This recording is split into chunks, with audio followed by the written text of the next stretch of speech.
Je me disais bien qu'il y en aurait au moins un de futé parmi vous pour demander à un Hongweji d'apprécier les propos d'un autre Hongweji, qui plus est sont grands. Mais vous êtes choqués par la teneur des propos tenus par le président Hongweji, et je vous l'accorde. Mais je comprendrais aussi que vous ne le jugiez pas exclusivement sur ses propos, parce qu'il a déjà dit de bien meilleures choses que ça. C'est lui qui, parmi les tout premiers, au sein de la classe politique béninoise, avait fait le diagnostic et osé publiquement affirmer la nécessité de faire des réformes d'envergure, notamment au plan de la vie partisane, donc la réforme du système partisan dans notre pays.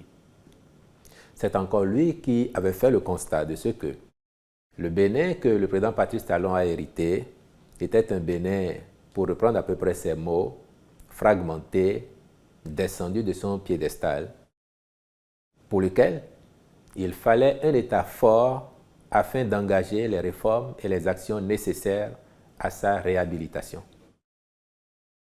C'est lui, par ailleurs, qui avait indiqué déjà que la situation dans laquelle se trouvait ce Bénin-là nécessitait des réformes audacieuses, des réformes qu'il fallait avoir le courage d'homme d'État d'engager afin donc de le redresser. Après, il est vrai que, comme l'enseignerait La Rochefoucauld, même les changements les plus souhaités ont leur mélancolie.